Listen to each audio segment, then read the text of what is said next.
Je vous propose de démarrer comme on a un temps qui est assez réduit, donc l'idée c'est qu'on puisse en profiter à fond. Euh, mais écoutez, je, je- ce webinaire est le troisième d'une série qui a démarré avec un sondage sur comment les entreprises françaises font face à la crise avec des mesures de court terme et des mesures de plus long terme, des mesures pour atténuer les effets de la crise et des mesures pour préparer le rebond. Nous avons fait avec Michael il y a 2 semaines un webinaire sur comment décider en temps de crise, comment adapter la gestion de portefeuille à la crise. Et dans la réalité, il parle de la crise, c'est une mesure tactique, mais il parle aussi de l'après-crise.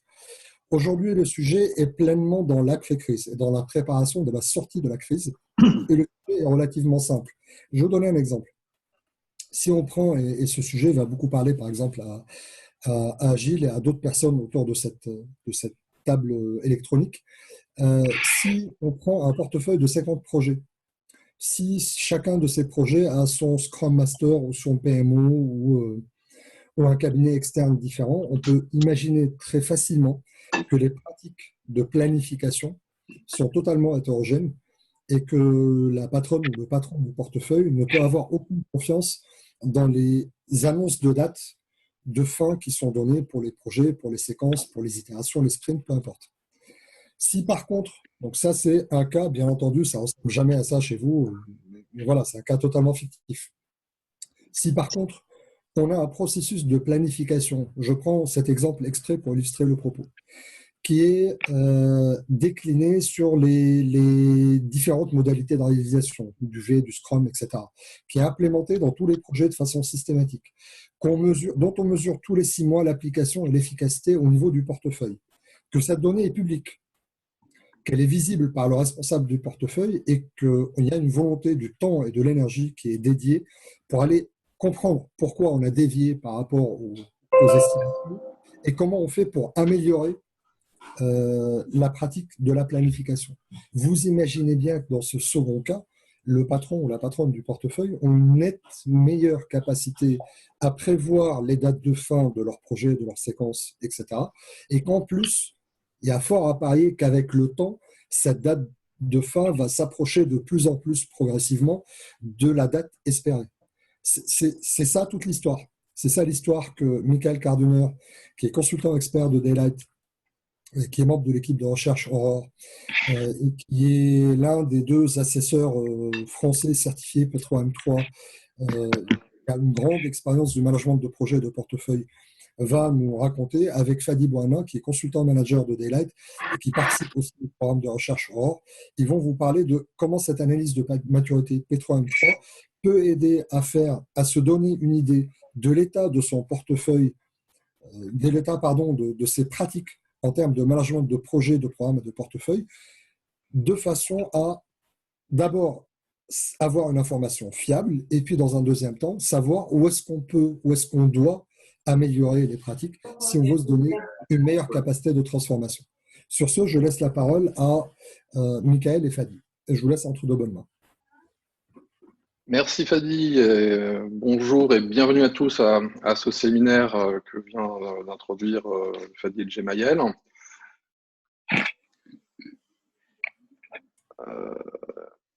Donc bonjour à tous, je ne sais pas si vous m'avez entendu. Bonjour Michael, oui, on t'entend bien. Très bien, Michael. Parce que non, mais j'ai eu tout d'un coup un message sur mon Zoom, c'est pour ça que ça m'a un peu perturbé. Donc, je suis Michael Carduner, j'ai 30 ans d'expérience en management de projet. Donc, j'ai commencé ma carrière de manière très opérationnelle à la direction de gros projets industriels. Et puis, ça fait 14 ans que je suis consultant en management de projet. Donc, j'ai parcouru un certain nombre de cabinets de conseil avec plusieurs dizaines de missions de conseil à mon actif. Et comme le disait Fadi, donc je suis moi-même certifié P3M3, je dirais en plus des certifications sur le programme, projet, portefeuille nécessaires à notre métier. Voilà, je suis accompagné par Fadi, avec qui je vais avoir le plaisir d'animer, que je vais laisser se présenter. Bonjour donc à tous, merci Michael. Donc moi j'ai effectivement 16 ans d'expérience et plus de 10 ans métier en gestion de projet et en PMO. Et je participe effectivement au programme de recherche Aurore sur P3M3. Voilà, donc on va vous proposer cet agenda-là qui va être assez dense. On espère fortement de pouvoir respecter le timing, avec un premier volet qui est finalement pourquoi un modèle de maturité pour vos organisations. On va essayer de comprendre ce que c'est qu'un modèle de maturité et en quoi ces modèles de maturité peuvent vous aider justement à progresser sur les sujets du management de projet.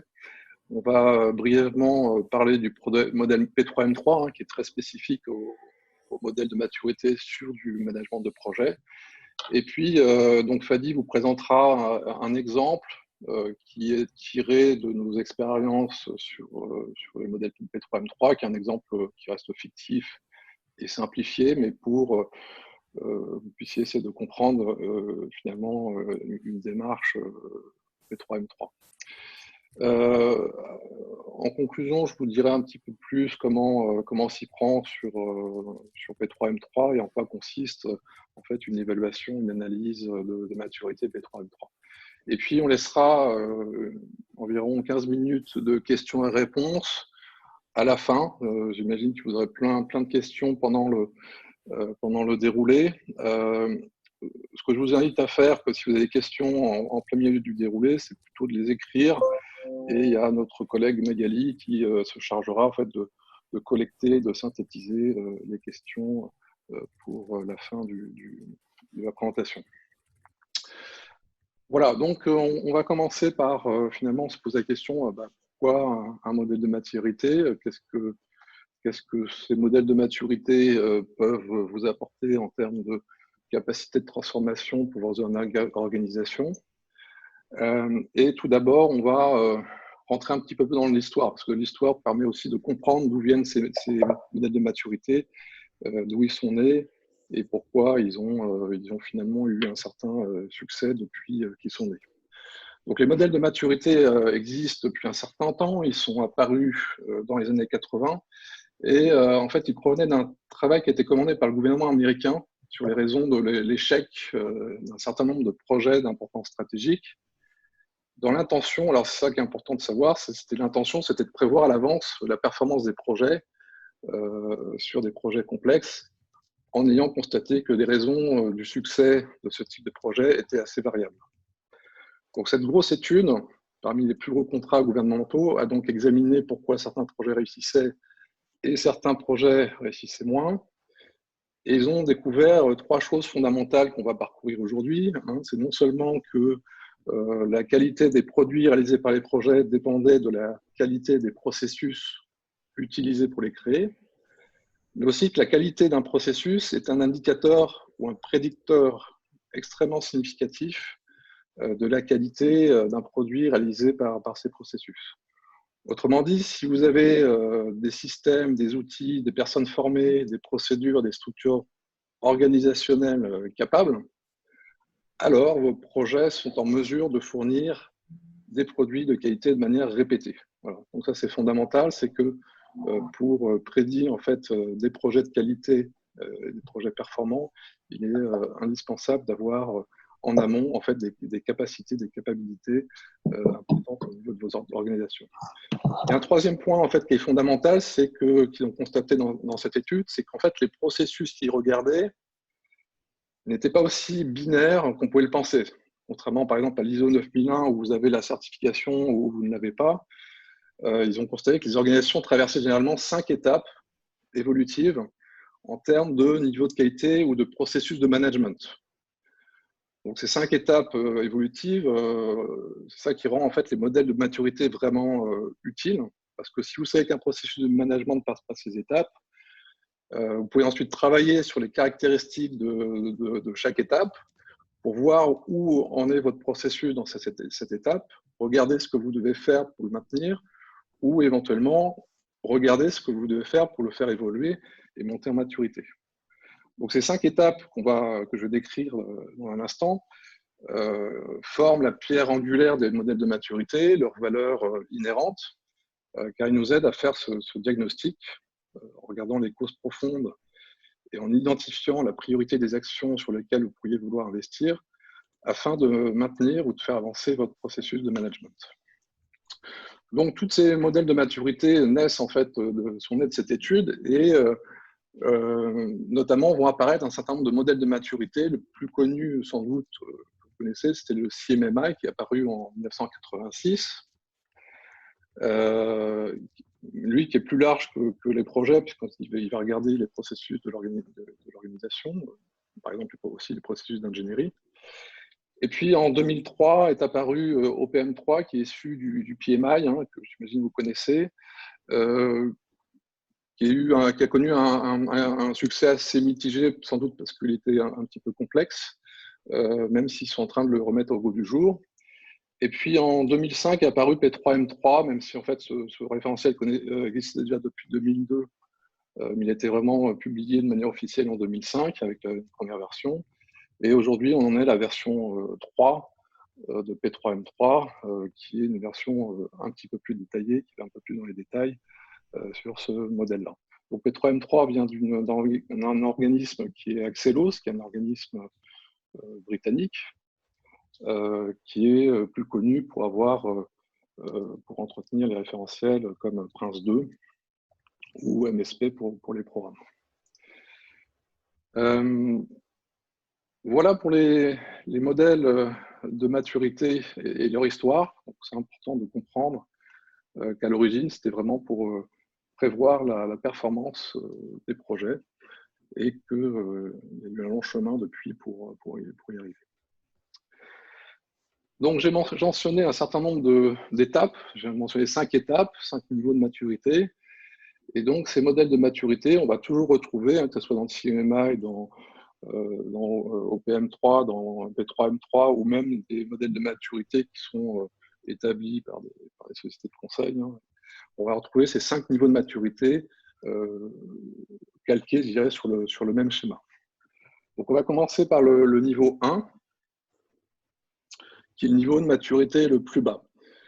Donc, une organisation de niveau 1, Fadi a donné quelques éléments. C'est une organisation où chaque projet élabore ou pas son propre processus suivant son propre besoin. Donc, si nous avons 50 projets dans cette organisation de niveau 1, et que par exemple on regarde la gestion des risques, donc le processus de gestion des risques va certainement, probablement naître, être défini la première fois qu'un risque est identifié sur un de ces projets, donc de manière spontanée.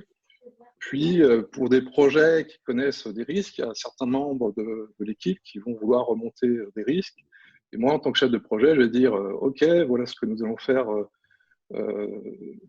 sur les risques pour ce projet particulier. Vous allez me les envoyer par email, je vais le mettre dans un tableau Excel. Puis, je vais décider qui va être la personne qui va le suivre. Et je vais suivre ce risque de manière hebdomadaire. Ça pourrait être le processus utilisé pour ce projet, mais son application pourrait changer mois après mois, trimestre après trimestre, voire risque après risque. Et donc, c'est un processus qu'on appelle ad hoc, dans la manière dont il a été décrit, et ad hoc dans la manière dont il a été exécuté, et non seulement au niveau du projet, mais au niveau de l'ensemble de projets, parce que chaque projet, finalement, peut avoir son propre processus de risque.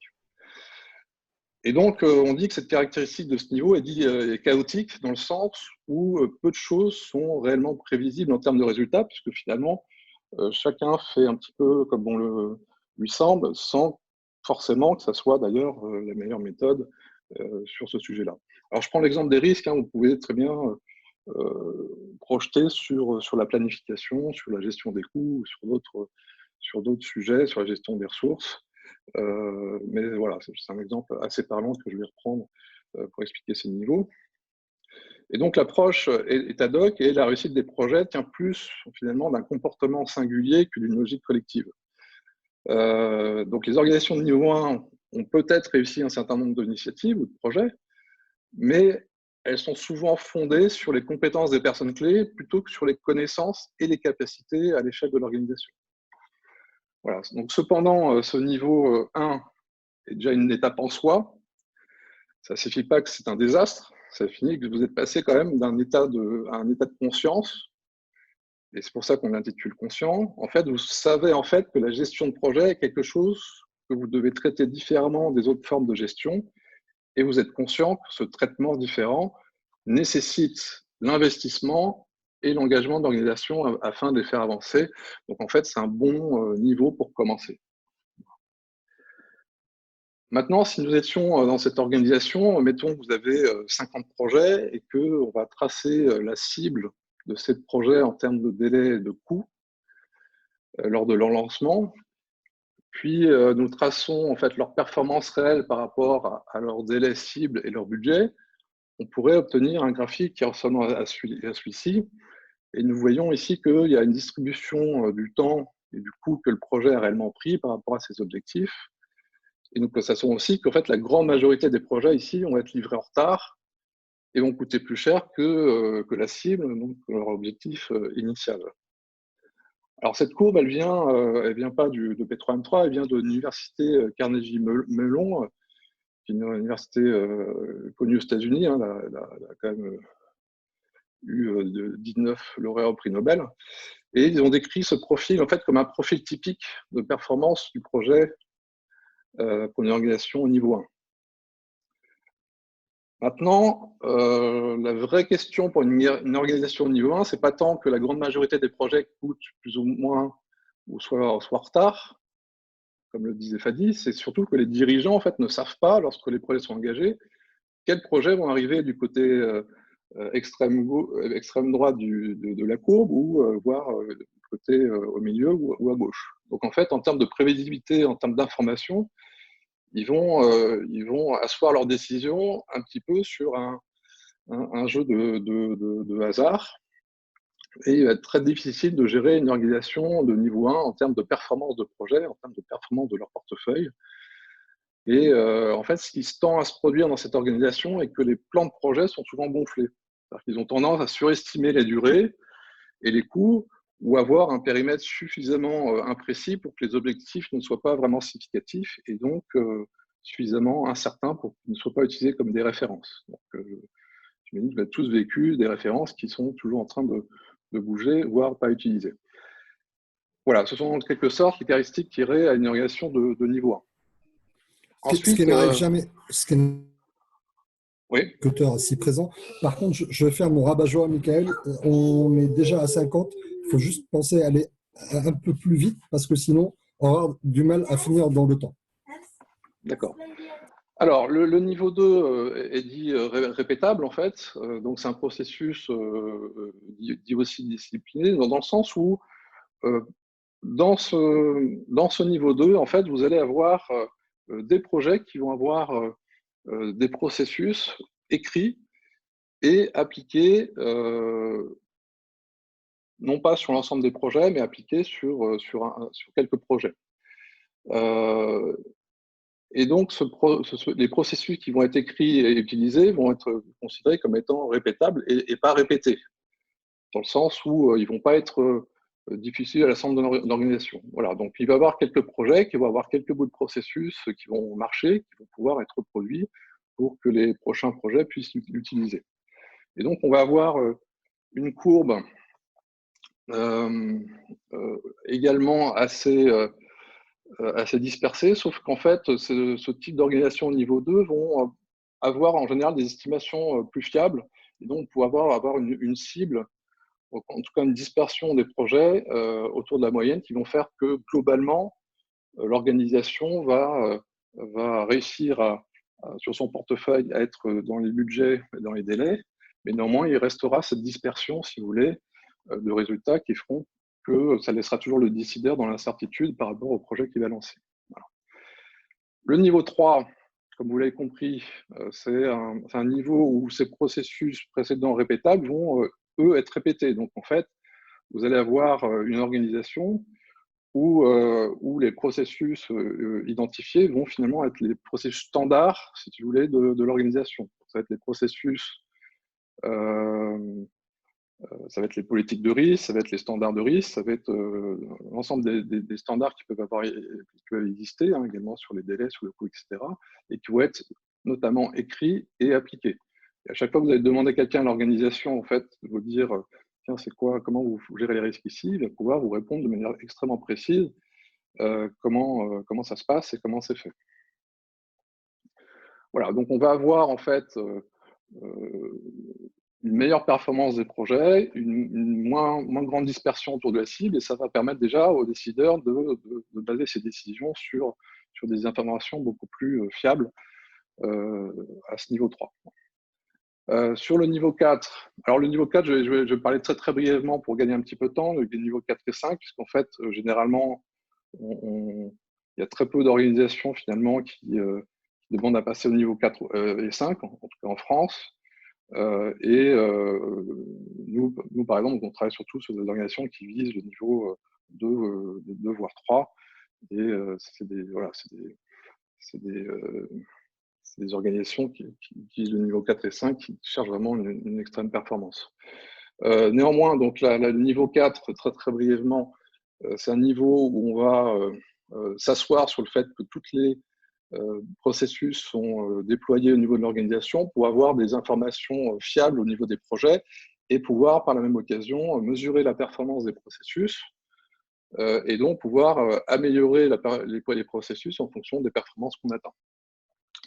Le niveau 5, dit optimisé, il va être dans une logique non pas de correction du processus, je dirais suivant la performance, il va être plutôt dans une logique d'anticipation. Donc on va anticiper les besoins à 6 mois ou 1 an de l'entreprise. On va commencer à travailler pour que, au moment où on en aura besoin, eh ben, la performance des processus soit au rendez-vous. Voilà pour les 5 niveaux de maturité qui sont assez importants dans la logique, si vous voulez, des modèles de maturité. Alors, un mot sur le modèle P3M3. Donc, le P3M3, comme je vous ai dit, il est complètement inspiré des travaux du CMMI et des études que je vous ai citées.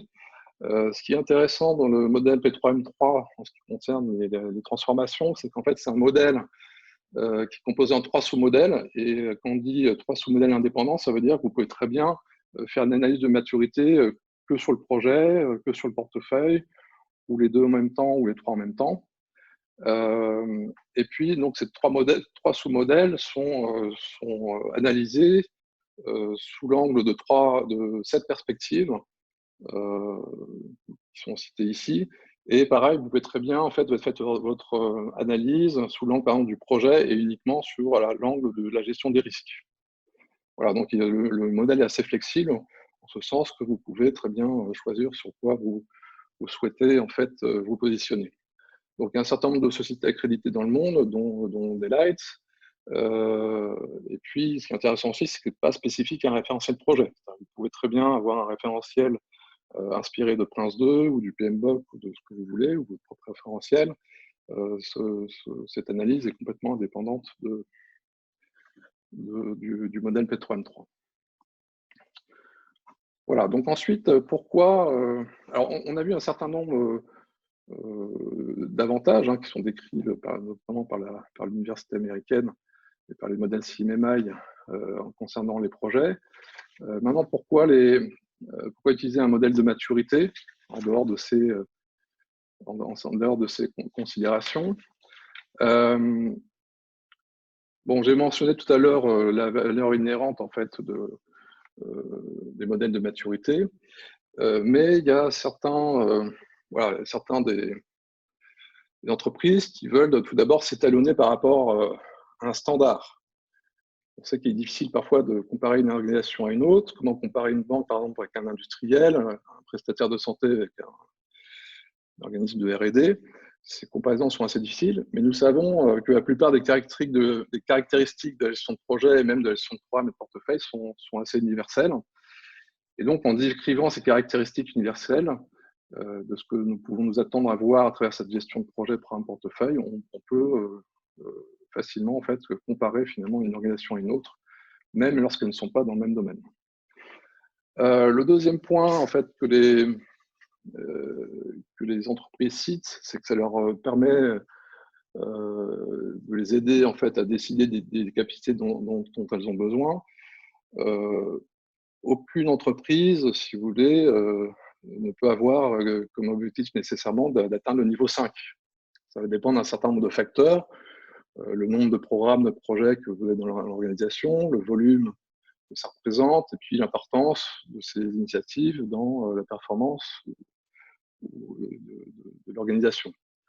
Donc ces facteurs en fait déterminent en quelque sorte, si vous voulez vous situer dans l'extrémité stable en fait du modèle ou l'extrémité la plus performante. Et donc ces modèles de maturité permettent justement de décider où est-ce que vous voulez aller en termes de capacité de transformation.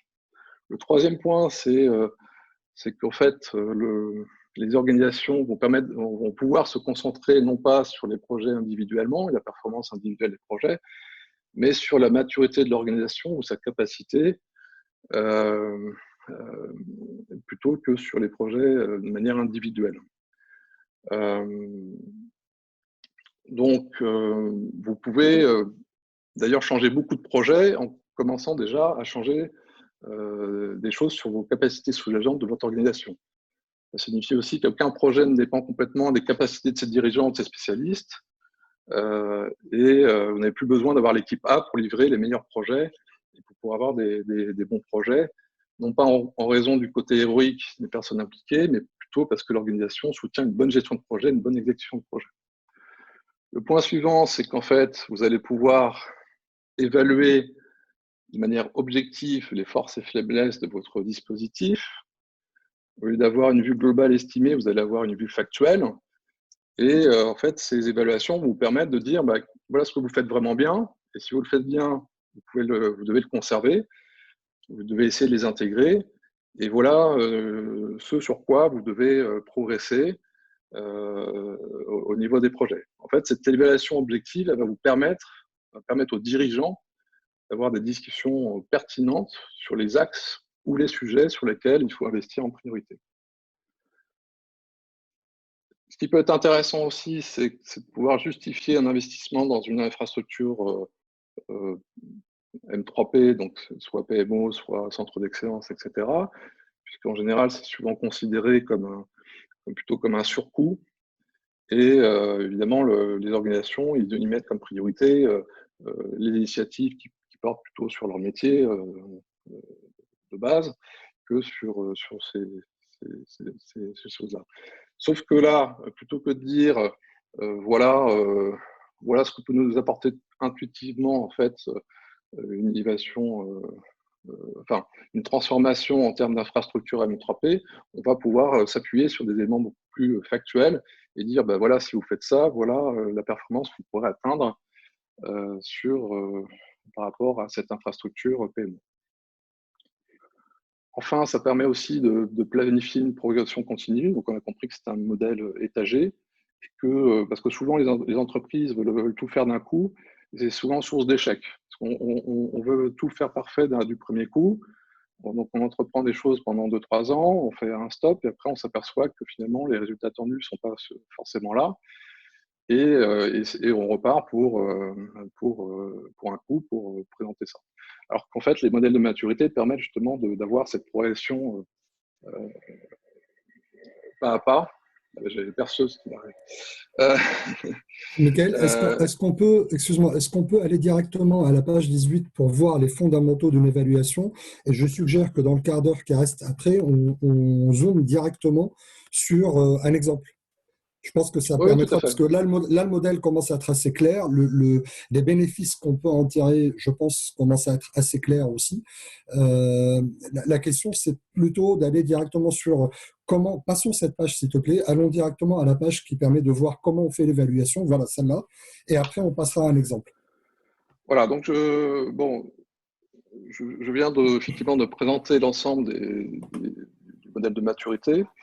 Et ce qu'on peut s'attendre, à quoi on peut s'attendre en termes de bénéfices ou d'avantages. Et il y a quelques exemples, mais de toute façon, vous aurez un compte-rendu d'éléments chiffrés. Moi-même, j'ai participé à des choses qui ont permis d'avoir des choses chiffrées sur des évaluations. Une évaluation, elle se fait de manière assez classique. Je ne sais pas si vous avez déjà fait appel à des conseils pour faire des analyses ou des diagnostics. En général, on commence par étudier en fait le référentiel de l'entreprise pour voir ce qu'on s'attend finalement à voir sur les projets par rapport au référentiel. Et puis, on va analyser, on fait une analyse documentaire en fait, des différents projets ou programmes pour voir ce qu'on voit réellement et voir si déjà le référentiel également est appliqué. On va vérifier, si vous voulez, l'écart qu'on a aperçu à travers l'analyse documentaire, à travers des entretiens, voire des ateliers pour gagner du temps. Et puis, en fonction de ces écarts et de l'analyse qu'on peut en faire, on va émettre un rapport pour donner des conclusions et regarder un petit peu les axes sur lesquels on va, de manière prioritaire, s'orienter. Voilà, à titre d'exemple, en fait, comment en fait, une entreprise peut se positionner par rapport à un modèle de maturité, par rapport à ses propres enjeux. Donc, à titre d'exemple, si on prend une entreprise qui veut optimiser ses investissements en fonction de la valeur générée par ses projets, donc les bénéfices qui sont générés par rapport à des objectifs stratégiques, l'objectif va être de démontrer en fait, l'atteinte des objectifs des projets stratégiques de l'organisation. Et donc, on va peut-être vouloir monter au niveau de maturité 3 sur la gestion des bénéfices et sur la gestion financière. Vous voyez qu'on ne va pas forcément s'orienter sur tous les aspects, en fait, de toutes les perspectives du modèle. Également, si par exemple vous avez des coûts importants dus à des échecs à répétition de certains projets, vous allez vouloir diminuer le taux d'échec des projets en anticipant mieux les difficultés et monter en maturité au niveau 2 sur la gestion, par exemple, des risques. Voilà, ce sont des exemples. Nadine, je suis en réunion. Tu sais, j'écoute le séminaire là. Voilà, donc voilà d'où part en général une analyse P3M3 et ces analyses P3M3 répondent à des enjeux que peuvent avoir les entreprises. Maintenant, je vais laisser en fait mon ami Fadi présenter un modèle à partir d'exemples qui sont tirés en fait de nos expériences sur des évaluations de maturité des entreprises. Voilà. J'en profite pour couper mon micro parce qu'il y a une perceuse juste au-dessus de moi. C'est des joies de... Merci Michael. Effectivement, Oui. nous allons enchaîner donc avec l'étude de cas. Il faut savoir que cette étude de cas, elle est fictive, mais elle s'est inspirée de diverses expériences concrètes vécues pour pratiquer effectivement le modèle P3M3. Alors, le contexte du cas d'abord. Donc, vous êtes responsable d'un portefeuille de projets, environ une quarantaine de projets. Donc, au fur et à mesure du temps, vous vous êtes rendu compte qu'il y a une dispersion qui est forte au niveau de la performance des projets du portefeuille, donc par rapport aux bénéfices, par rapport aux coûts, par rapport au délai, par rapport au respect du périmètre, ce qui veut dire finalement par rapport à la cible que les projets doivent atteindre, il y a effectivement des écarts qui sont assez variables d'un projet à l'autre. Et de ce fait, vous ne pouvez pas avoir une confiance forte dans l'atteinte des objectifs stratégiques du portefeuille, bien entendu. Le deuxième effet, du coup, qui est une conséquence directe, c'est qu'il vous est difficile de pouvoir prioriser les projets.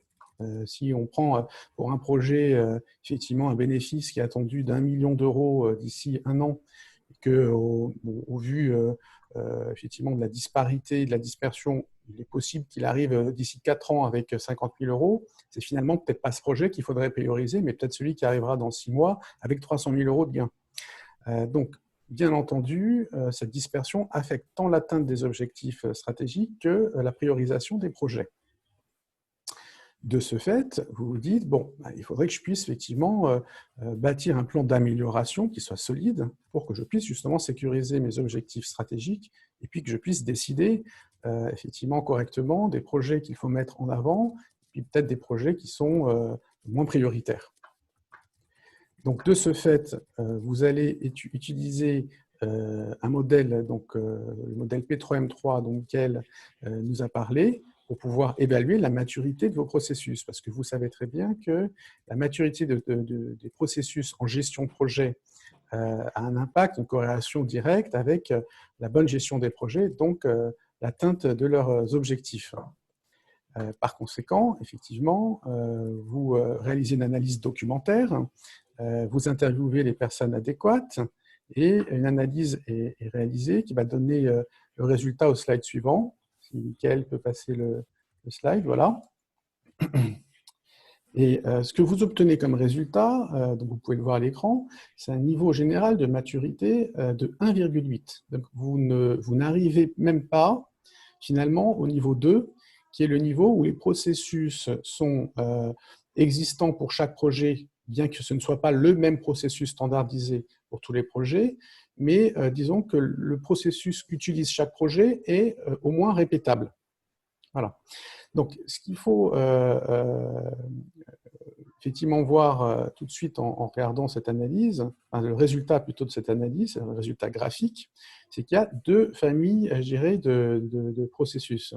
Il y a les familles de processus, donc les perspectives qui obtiennent, je dirais, une note supérieure à 1,8, qui vont même jusqu'à 2,3, 2,4. Donc, c'est la gouvernance, le suivi, contrôle, la gestion des parties prenantes à la gestion financière. Et puis, il y a, je dirais, celles qui sont plutôt bien en dessous, la gestion des risques, la gestion des ressources, la gestion des bénéfices. Donc, on vous enverra la présentation avec en annexe plus de détails sur l'explication pour chaque perspective, le résultat pour chaque perspective.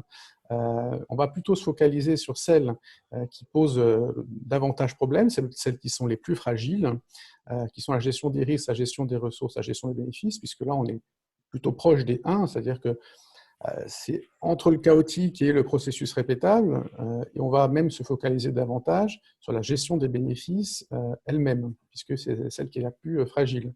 Donc, au vu de ce schéma, effectivement, on va aller regarder, on va constater un certain nombre de choses importantes sur la gestion des bénéfices. Et si on peut passer effectivement au slide suivant pour voilà, pour nos auditeurs.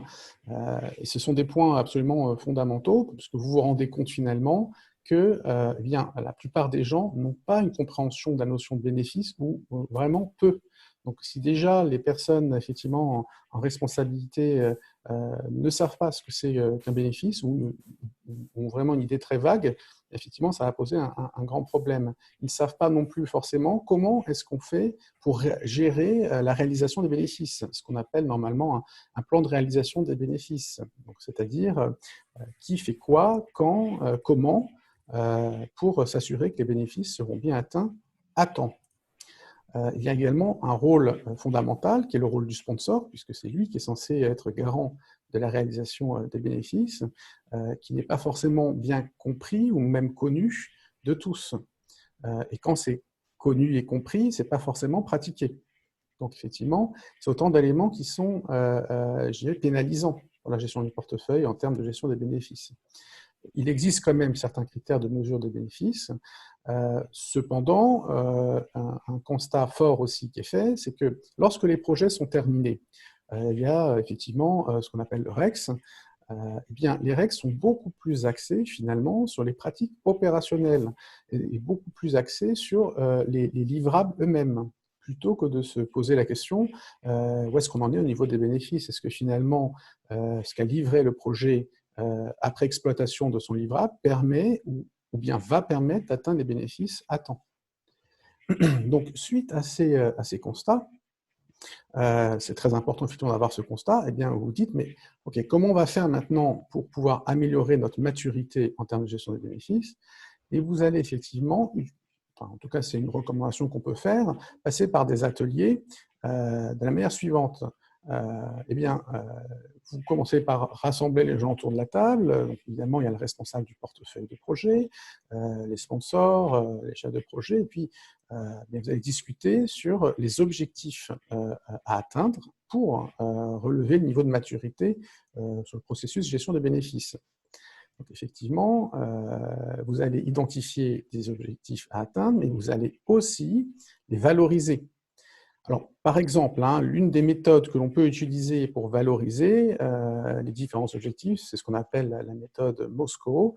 C'est-à-dire que, par exemple, on va prendre les objectifs qui nous semblent indispensables, ce seront donc les must, ceux qu'on ne peut vraiment pas se passer pour pouvoir réussir à remonter la maturité en termes de processus, ceux que l'on devrait faire, les should, ceux que l'on pourrait faire, les could, et puis ceux que, bon, on ne fera pas, les won't. Et les objectifs donc que vous allez traiter en priorité, que vous allez chercher à atteindre avec les personnes autour de la table, c'est ceux qui sont en must, bien entendu. Donc là, en l'occurrence, il y a trois principaux objectifs qui sont ressortis comme étant indispensables. Eh bien, le premier, c'était définir qu'est-ce que c'est qu'un bénéfice. Effectivement, si tout le monde autour de la table n'est pas d'accord sur ce que c'est un bénéfice, les remontées d'informations risquent d'être extrêmement confuses et pour le responsable du portefeuille, peu exploitables. Derrière, eh bien, il s'agira que la définition du bénéfice puisse être partagée, bien entendu, par tous les acteurs concernés et validée. Il faut qu'il y ait une validation formelle. Et puis surtout, une fois que la validation formelle est réalisée, eh bien qu'on puisse l'utiliser, que ce soit réellement dans la pratique utilisé. Le deuxième objectif fondamental, c'était d'avoir un indicateur, une mesure type pour les bénéfices. Ça permet de se dire si, oui ou pas, mon bénéfice a atteint un seuil qui permet de dire le bénéfice est vraiment réalisé. C'est vraiment définir des seuils. Et puis, troisième, c'est de faire assez simple, c'est-à-dire si on commence à entrer sur des bénéfices complexes dont en plus il est compliqué de mesurer l'atteinte parce que les circonstances de l'entreprise ne le permettent pas, si on se lance dans des usines à gaz, ça va être contre-productif et on va au contraire faire exploser la charge de gestion des bénéfices. C'est évidemment pas ce qu'on cherche à faire. Donc, voilà, c'était trois objectifs fondamentaux. Et puis dans un deuxième atelier, eh bien, ce qui est fait, non, si on peut remonter juste au-dessus encore rapidement, si on peut revenir sur le slide d'avant, bon, c'est pas grave sinon. Le deuxième atelier, c'est effectivement de réaliser des travaux, je dirais définir les actions, les moyens qui vont avec, pour pouvoir justement réaliser l'objectif. Et puis quand même, c'est important de ne pas oublier d'identifier de potentiels risques, parce qu'avant de se lancer dans quoi que ce soit, il faut toujours peser toutes les données et les risques sont absolument fondamentaux. Voilà, donc, je vous laisserai évidemment lire le détail des travaux qui ont été proposés, mais il pourrait y en avoir d'autres. Ça reste un exemple pour imaginer, par exemple, des actions de conduite du changement qui ne sont pas forcément écrites ici. Donc, une fois que vous avez élaboré, défini, identifié les objectifs principaux à atteindre, et puis les actions, les moyens à mettre en place pour les atteindre, et puis identifier les risques quand même à prendre en compte, eh bien, vous n'avez plus qu'à vous lancer, comme on dit. On peut passer effectivement au slide d'après. Et quels sont les bénéfices que vous attendez évidemment de cette démarche, qui normalement doivent être atteints? C'est effectivement d'atteindre enfin un langage commun entre toutes les personnes et parties prenantes concernées, de pouvoir ainsi avoir une homogénéisation des données attendues, donc quelque chose qui sera évidemment beaucoup plus fiable et compréhensible par le responsable du portefeuille qui va recevoir ces données et qui pourra beaucoup plus facilement les consolider au niveau des bénéfices et les analyser pour le coup. Le deuxième bénéfice qui va aller effectivement avec, c'est justement d'avoir du coup une meilleure visibilité sur l'atteinte de l'ensemble des bénéfices du portefeuille. Une fois que j'ai des données qui sont beaucoup plus fiables, qui me sont remontées par les chefs de projet, que je peux les consolider, qu'elles sont concrètes pour moi, je peux évidemment beaucoup mieux voir si oui ou pas mes bénéfices du portefeuille vont être atteints ou pas sur l'exercice à venir et prendre les actions potentiellement correctrices en conséquence. Donc tout cela peut être fait au travers notamment du plan de réalisation donc des bénéfices, qui du coup est beaucoup plus pragmatique, beaucoup plus solide. Je pense que c'est assez clair. Ce que je te propose, c'est qu'on avance. Est-ce qu'on peut juste dire deux mots, s'il vous plaît, sur les modalités d'évaluation, mais vraiment deux mots, une minute, sur les modalités d'évaluation pour laisser le temps aux échanges.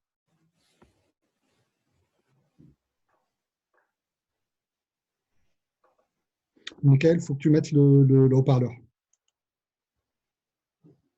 Coupé effectivement à cause de la perceuse. Excusez-moi, je reviens en arrière. Donc effectivement, il y a, grosso modo, il y a trois types d'évaluation. Il y a une première évaluation qui a le mérite en fait d'être assez courte et qui peut être faite par l'organisation seule ou accompagnée par un consultant externe. Donc on recommande quand même de faire ça avec un consultant externe. Quand on dit court, c'est à peu près 2 semaines. Qui va avoir le mérite en fait d'être peu coûteux et d'avoir des résultats assez rapidement, mais qui va sans doute avoir moins de crédibilité ou moins d'objectivité par rapport aux autres approches. Donc les autres approches, c'est une évaluation complète.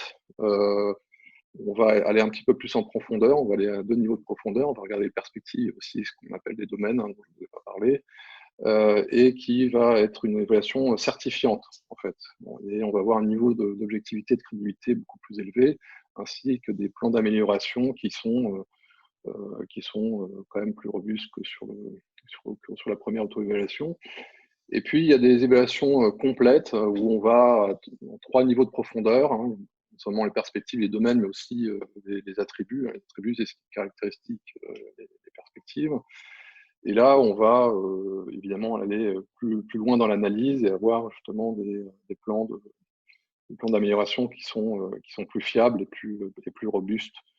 Mais évidemment, ce sont des analyses qui sont plus longues, donc ce qui peuvent répondre, si vous voulez, à des enjeux extrêmement importants dans l'entreprise. Dans les exemples qu'on voulait citer, il y avait des entreprises pour qui c'était vraiment capital de s'améliorer, de passer d'un niveau 2 à un niveau 3. Voilà pour les types d'évaluation P3M3. Ce que je vous propose, c'est peut-être de passer aux questions-réponses. Donc, en termes de modalités pour les questions-réponses, vous avez 2 modalités. La plus simple, c'est vous mettez votre micro et vous posez les questions. C'est, je pense, le plus simple à faire. Sinon, on peut toujours écrire la question. Mais enfin, je ne vois pas l'intérêt. C'est beaucoup plus simple de poser la question de façon directe. Surtout, n'oubliez pas, quand vous parlez, de réactiver votre micro et idéalement la vidéo, ça permet de se voir, c'est encore plus sympathique.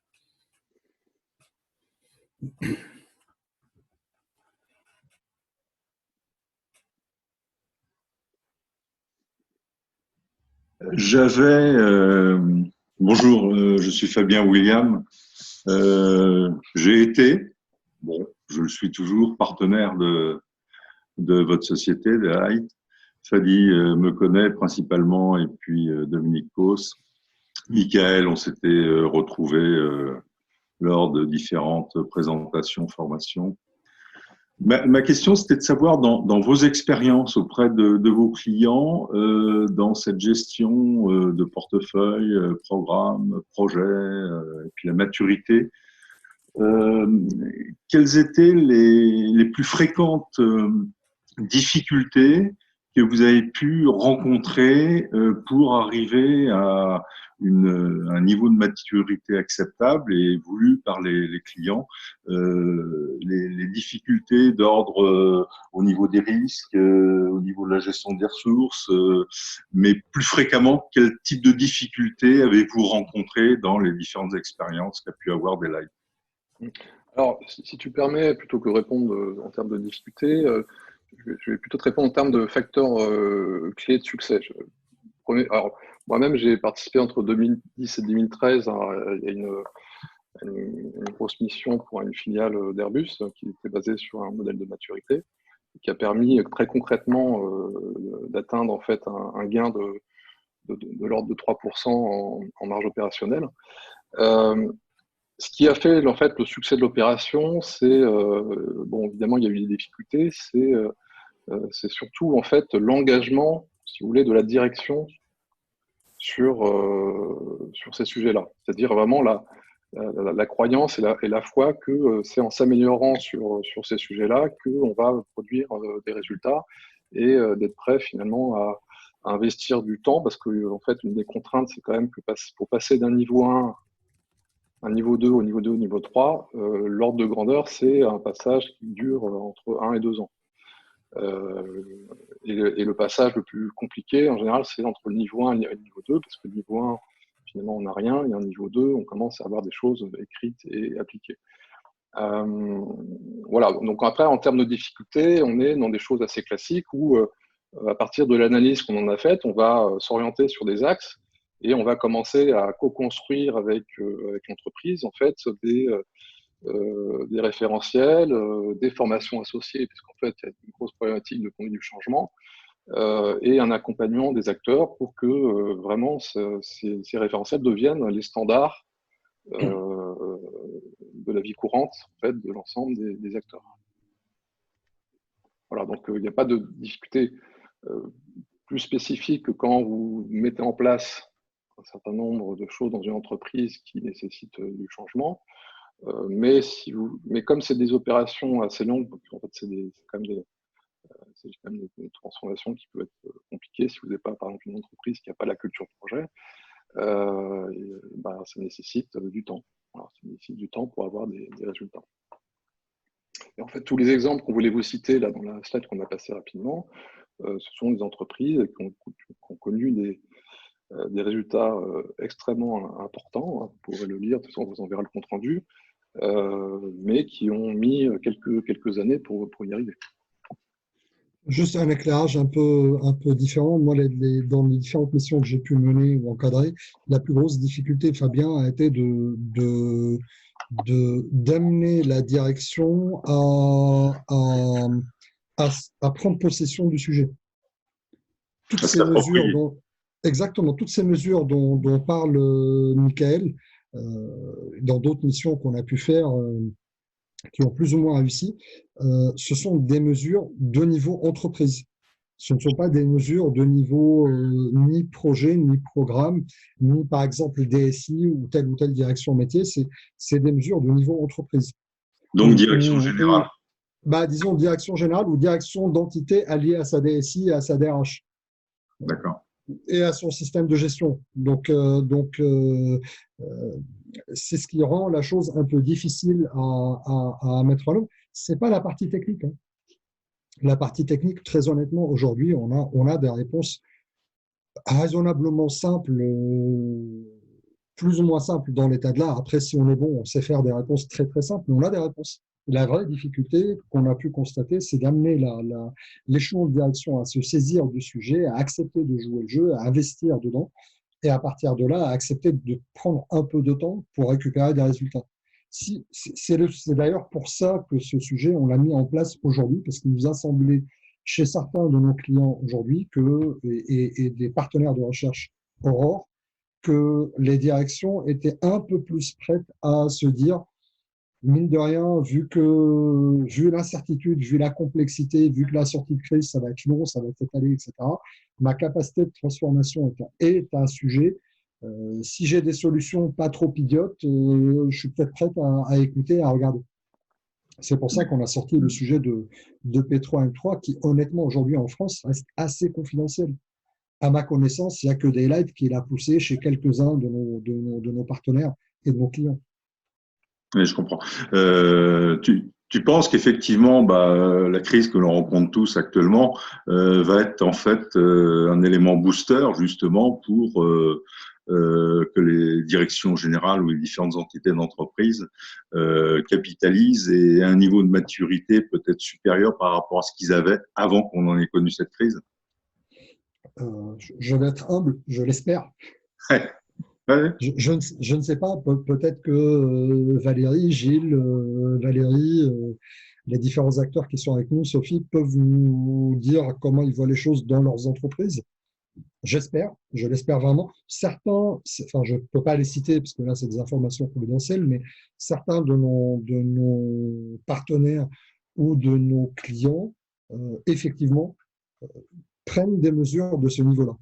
Dans tous les cas, au niveau de la direction, se pose des questions, accepte sérieusement de se poser des questions et on le constate par exemple sur le budget des unités d'appui.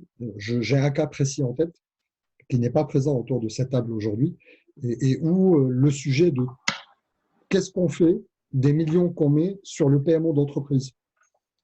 On coupe, qui est la réponse, parce que la boîte est en difficulté, la réponse la plus simple, c'est je coupe tout ce qui peut sembler pas nécessaire, on maintient ou on augmente. Et la première décision a été non, on coupe pas, on maintient parce que on a besoin de plus se transformer demain et si on coupe, on va se retrouver dans une mauvaise posture. Donc il y a quelques signes qui vont dans le bon sens. Je ne sais pas. Valérie, nous avons 3 Valérie avec nous. Gilles, Sophie, qu'est-ce que vous constatez à votre niveau? Voir éventuellement si vous avez d'autres questions sur le sujet P3M3. Valérie Legrand, allez-y. Oui, donc moi je suis PMO sur Toulouse et justement, avec le recul que vous avez sur les organisations qui vous ont demandé une intervention, c'est quel type d'organisation ou quelles sont les caractéristiques que vous avez pu noter qui leur avaient permis de vous demander une expertise ou une certification? Et selon vous, du coup, est-ce que ces caractères-là qui leur avaient permis de vous demander cette certification, ça va se retrouver dans les entreprises qui vont vous le demander à l'issue de cette crise? Donc, peut-être que les mieux placés pour répondre, ce serait Michael et Dominique. Bah, disons, nous, on a fait. Alors, moi, je vous ai cité un exemple qui date de 2010, qui était assez concret. Donc, moi, par exemple, c'était dans l'industrie, hein, c'était simplement dans l'industrie spatiale nucléaire. Et à l'époque, je n'étais pas chez Daylight. Chez Daylight, si vous voulez, on a plutôt des expériences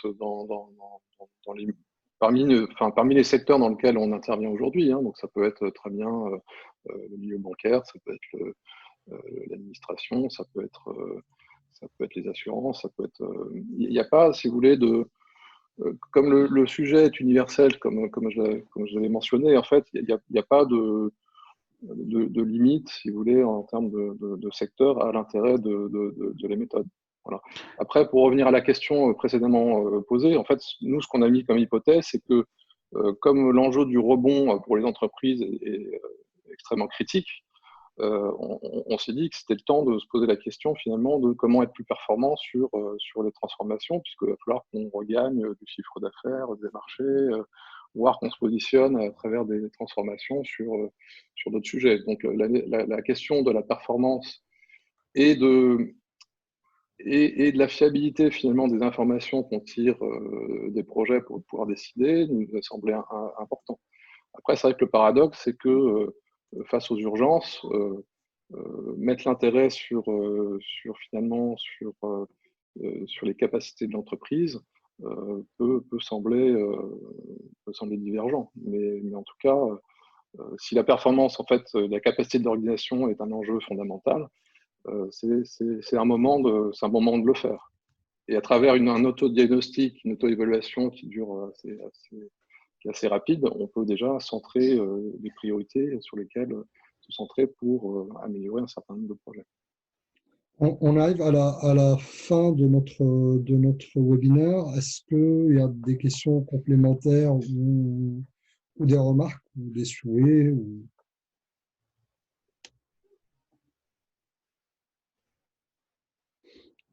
Donc, ce que je vais vous proposer, c'est de retenir le mot de la fin de Michael. Je trouve que tu as fini spontanément par ce qui me semble être aujourd'hui le sujet le plus sérieux et le plus d'actualité. S'il faut commencer quelque part, nous croyons en ce qui est simple, nous croyons en ce qui est léger, au moins pour démarrer. Donc, si nous avons une recommandation à vous faire, si moi j'ai une recommandation à vous faire, c'est de démarrer par une auto-évaluation, même si, enfin, le nom est trompeur, auto-évaluation, c'est ne le faites pas tout seul, faites-vous accompagner idéalement. Ce sera plus simple, ça ira plus vite, etc. Mais c'est quelque chose qui est très léger, ça dure une semaine, ça dure aller maximum 2 semaines. Et ça vous permet d'avoir une idée factualisée, présentable, simple de l'état de vos différents processus. Que ce soit projet, programme ou portefeuille, peu importe. C'est quelque chose, j'espère que ce webinaire vous aura donné des clés.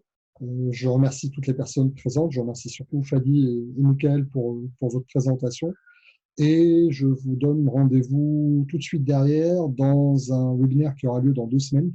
Nous lançons un sondage sur les challenges auxquels vous faites face en tant que responsable ou en tant que membre d'équipe d'appui ou de transformation. Et nous allons diffuser les résultats le 12 mai sur le webinaire et sur un certain nombre de médias qui vont s'associer à l'opération. Encore merci à Fadi et à Michael. Merci à tous. Merci à vous. Merci à tous de votre participation. Bah oui, merci à vous. Donc, on émettra un compte rendu à cette réunion où vous aurez tous les détails en fait de la présentation. Et n'hésitez pas, évidemment, à venir vers nous pour nous poser des questions s'il y a des choses que vous voulez éclaircir par rapport à cette présentation et par rapport au modèle P3M3. Voilà, vous êtes les bienvenus et n'hésitez pas à nous contacter là-dessus. Voilà, merci beaucoup pour votre attention et à très bientôt sur nos webinaires et sur vos projets peut-être. Merci. Merci pour ces échanges. Merci, au revoir. Bonne journée. Au revoir. Au revoir.